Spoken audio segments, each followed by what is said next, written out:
prieteni! Bun venit pe platforma Farm Forum la un nou sezon al Podcastului Agriculturii Românești.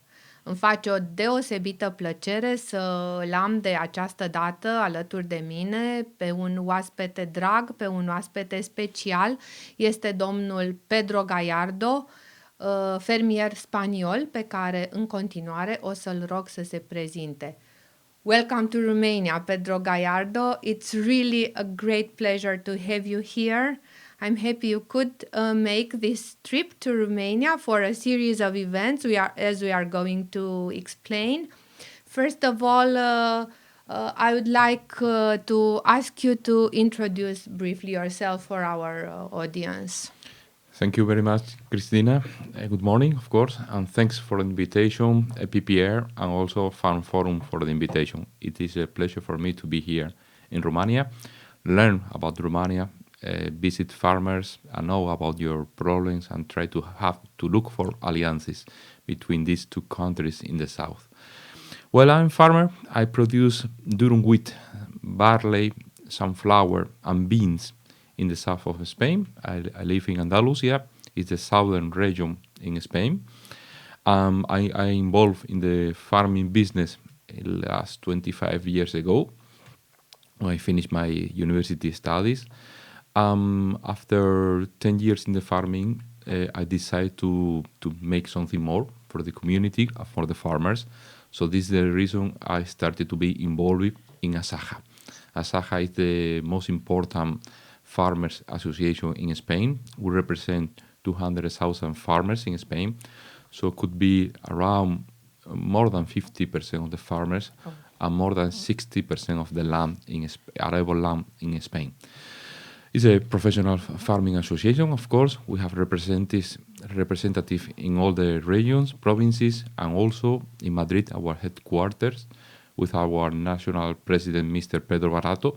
And also we have offices in Brussels, because it's very important to be in Brussels, to have a permanent offices there, and to make lobby with the farmers association, with the politicians, with the NGOs, and with the commission, parliament, etc. I'm glad you are saying this because we are, in the beginning, our alliance joined factually Copa and Cogeca last September, so there is 1 year already. We are part of this group that attends the working parties in Copa-Cogeca. With our counterparts from the alliance, we try to cover as much as possible the working parties and the civil dialogue groups organized by DG Agri, by the European Commission. But we still have a lot to learn, and we look at the best. And ASAJA is definitely one of the best examples in Europe, with a well-established, consolidated structure, including in the field, in the territory, in the regions, as you were explaining. And you have a permanent representative in Brussels, which again is really of crucial importance, to be efficient, to be visible, to be transparent. Why not? Because in many instances you meet directly with the ones who maybe question your legitimacy there. It's better to meet face to face and have an open dialogue and explain to consumer groups, to green NGOs, what are we doing as farmer groups.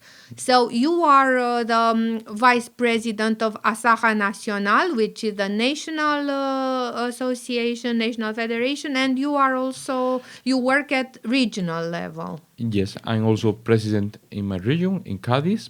I'm also vice president in Copa-Cogeca. Copa-Cogeca is our umbrella, as you said, and for us is the most important organization at European level. ASAJA started to be in Copa when Spain entered in the European Union in 1986. It was when we entered, and we decided we need to have an office there, permanent office. So we were pushed for that, and it is true that we could have lot of positive things for the Spanish farming sector. And of course, we, as in Copa-Cogeca in last 12 years, so I started to represent in cereals and oilseeds. I became to be vice president of the cereals in Copa. Now I'm president of the oilseeds and protein crops, and also vice president of the phytosanitary question, and vice president in Copa. This is precisely how we met virtually in the beginning, as I'm also attending on behalf of Romania these working parties for all the crop sectors. I was impressed with your very articulate way of talking about farmers and their issues, their challenges, their efforts. And I'm very happy you were able to come to Romania for an event that will be held this week in Bucharest. Nevertheless, Pedro, you explained right before we entered this program about another concern of yours, which is the sustainability and teaching farmers good practices and teaching them, promoting good agriculture practices, helping them to not only reduce their footprint on environment, but also, why not, to get funded by the European Union. Yes. 3 years ago, but almost 4 years ago, we decided, Spanish sector, all the sector, we decided to create ALAS. ALAS is the Alliance for Sustainable Agriculture. We represent in ALAS the 3 main farmers' organizations in Spain, which is ASAJA, COAG, UPA. And then also all the Spanish national cooperative are in ALAS, the exporters, and of course also the no-tillage agriculture. That there is more than 1 million hectares in Spain, no tillage. So we represent more than 1 million farmers in ALAS, and ALAS try to push the model of the sustainable in the 3 waves. In the way that we need of course social sustainable, we need to have also environmental, but the most important is the economic. Without the economic, you can be social or environmental. So it's important, of course, one of the most important criteria in ALAS is the scientist and technical based criteria for our government, etc. So also we have a manifesto about the agrociencia, where we have in collaboration in ALAS the most important teachers, engineers at the university levels in Spain. And of course, we try to make all together all the knowledge, all the training. Also, this year we started with some awards for youth farmers. We decided to give 6 awards at the end of September. Youth farmers who are doing something important for the farming community, society. And of course, it's important that we are trying to give all our best for the social agriculture. This is extremely important, and in fact, I really wanted you to talk about this initiative, as in fact, we created with the Romanian Maize Growers Association, created precisely this farm forum, this platform, to explain about what we do about sustainability, about our efforts to become, to produce better, to produce at more affordable prices, and decrease our presence, our footprint, let's say, in the environment. And we'd like people to understand this. This is substantial. It's really something we need to talk about and make sure people understand, because it's easy to go to the market and look for what you need for your vegetable, your fresh vegetable, the fresh fruits, and maybe look at prices and say that it's not the merchandise seems too expensive, but I don't think it's very clear how much effort is behind. And yesterday we visited a small farmer. He farms 10 hectares with some corn, some arable crop, but most of his efforts are in vegetable, in pepper production. And we saw it was a Sunday, and Romanian people are very religious. It's really rare that you can even think of working on a Sunday, but this person, and his family were all in the field because they have no other way to be able to harvest their crop, deliver, ship it, and find some workers to help them. It's really a matter of struggling and surviving. Yes, it's very important, Christina. And you said before, it's important that the social community, the citizens, know what is the word that is behind a product. In Alas, for example, we around 90% of our budget is for communication, because we need to be very close to the citizen, to the cities, exactly. Because they have forgot what is the agriculture in Spain. They think the products are in the supermarket, it's like come from the heaven, or the products are in the fridge because no other reason. So we're trying to have examples and what the farmer has done in the last year. And for example, we have a very clear example in Spain. We have reduced 50% of the land to produce 1 ton of tomato. So if we compare with 1985, so 50% less land, 34% less water to produce the same ton of tomato, and 12% of energy reduce it. So this is a big effort. This is a big effort, and it's a wonderful result, an important outcome. Yes, and people must know that exactly. Behind that there is a big effort. So we work in this context, and we are trying to demonstrate that the coexistence of all the models are possibility are able. We need to push about the genetics. We need to push about the new breeding techniques. That is the new tool we are going to have in the future scenario and the next year. And of course, we need to continue demonstrate the coexistence of the production could be. And also, we have to push about and demonstrate our diversity. When we produce in the south, in Romania, in Italy or in Spain, we are producing continental, Mediterranean, and also almost subtropical. In Spain, we produce avocados, we produce kaki, we produce many tropical products also.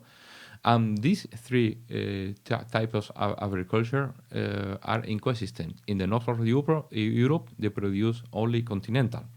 So it's important to have this diversity, and our Commission, European Parliament knows about this diversity in the south of Europe. That's why probably, according to the new strategic plan regulation, we will have the flexibility to come up. And when I say we as countries, as member states, will have the flexibility to come up with well-tailored, with suitable measures and instruments for each member state, indeed. And this brings me to the next question, which of course is related to the National Strategic Plan in Spain. I want to ask you where are you Spain, and you farmers in the probably civil dialogue organized by your authorities at regional or national level, and especially because you represent ALAS. Especially, I would like to ask you about this new instrument, the eco schemes, because now it's clear eco schemes will be allocated 25%, so a significant amount of money from the Pillar 1 envelope. Of course, with these 2 years for learning, the learning period, but still here we have at least 20% to be used for this purpose.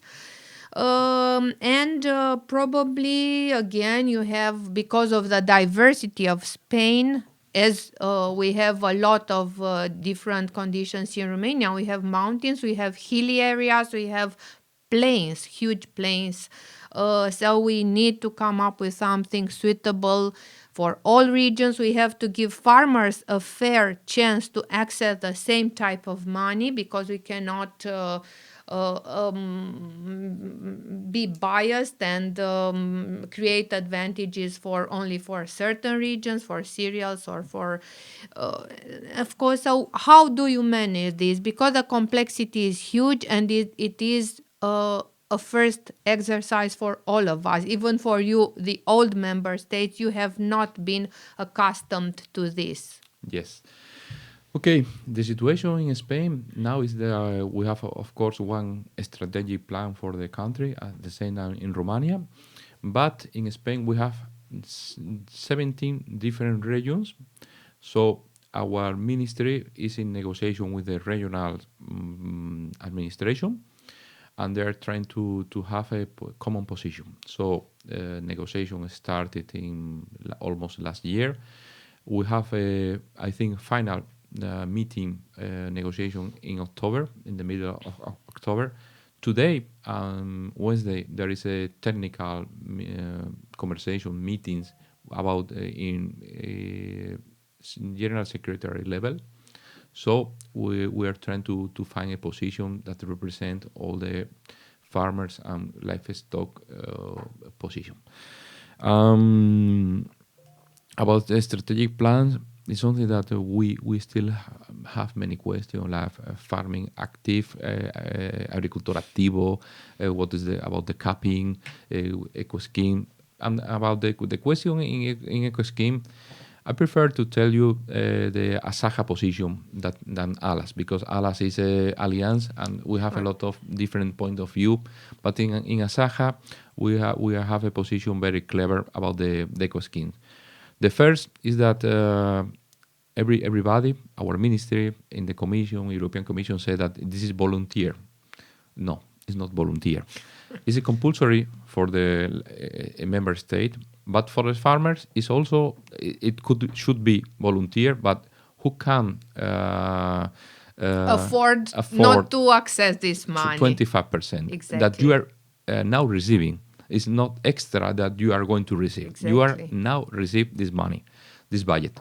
So it's almost compulsory for the farmers. There is two years, like you say, about training, and then we have the 25% of the budget.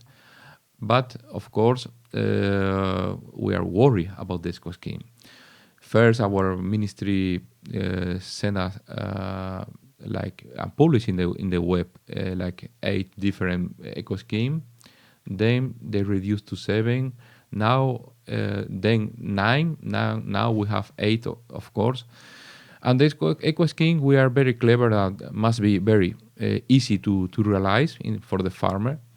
The eco scheme also must pay attention to all the hectares. So we refuse the degressivity payment in the eco scheme. We don't want it. And also in Spain, we have right now we have, with the actual CAP, we have 50 different regions. The government ministry said they are going to reduce these economical regions maybe to 20. But of course, if there is 20 economic regions, we should have 20 agroecological regions in Spain, and not less, like there is a proposal like that. Of course, that is important to be able to get this budget for the farmers. So it should be easy to implement, of course. We need that all the type of models agrobusiness could realize these eco schemes. I think in livestock there is not many problems. It's maybe very easy to realize. But in agriculture, we are very worried because some type of agriculture could be out or difficult to realize this eco scheme.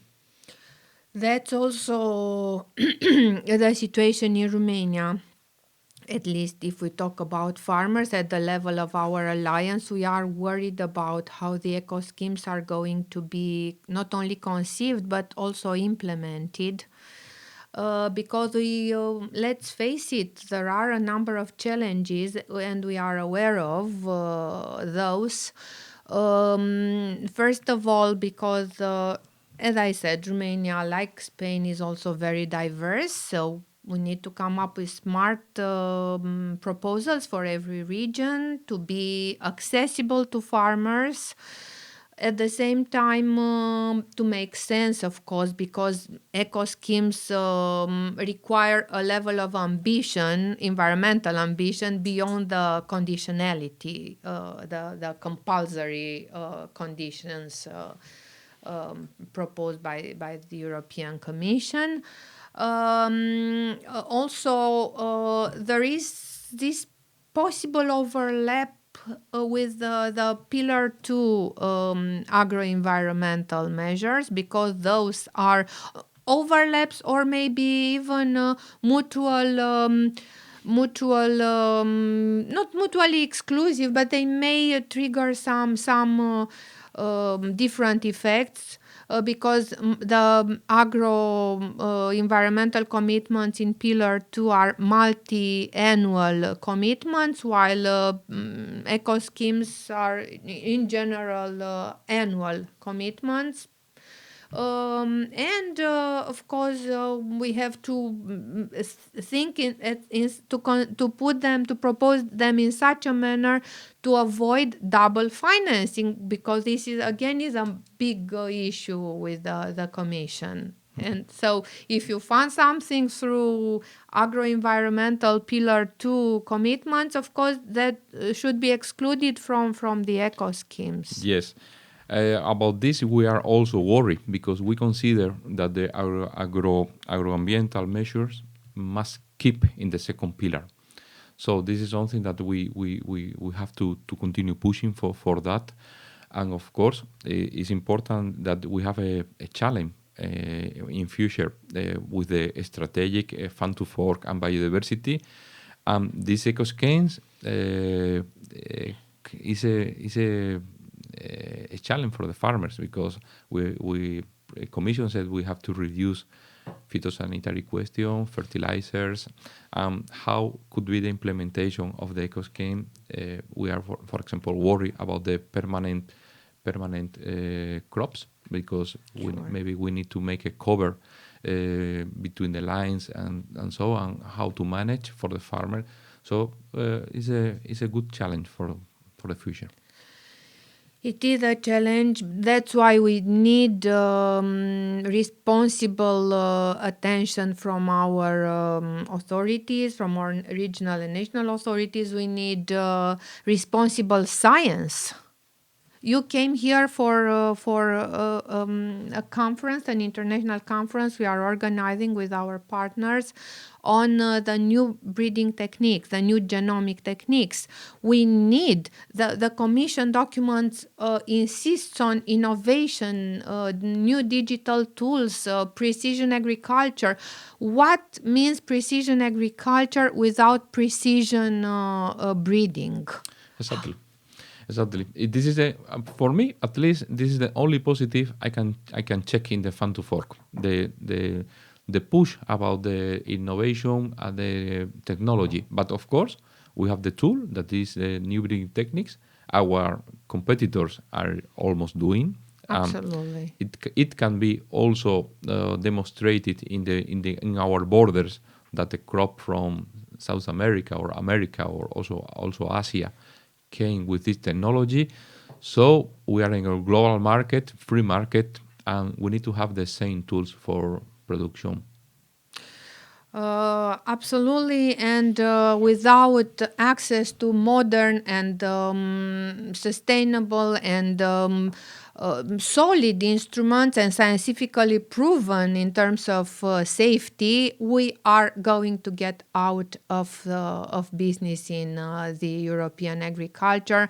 But I hope this is not the case. I'm optimistic as much as you are, Pedro. That's why you are fighting for more than 2 decades to get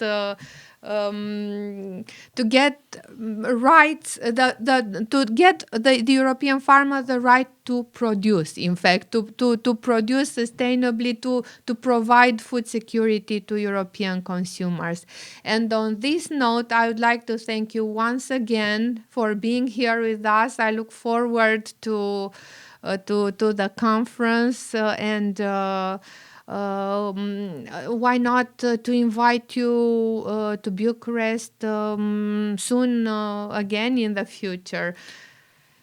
Thank you, Cristina. It's a pleasure for me, for Asaja also, to be here with your alliance of the farmers, APPR. Of course, we have to get alliance together, to work together. Our models are very similar, very close. And of course, we extend the invitation to your alliance to come to Spain, to be with the farmers, and to know and to share our knowledge. Thank you, Pedro. Și cu aceasta, dragi prieteni, îi mulțumim încă o dată lui Pedro Gallardo Barena pentru că a venit la București, pentru că ne împărtășește despre experiența spaniolă și așteptăm să ne revedem în cadrul podcastului Agriculturii Românești în curând. La revedere!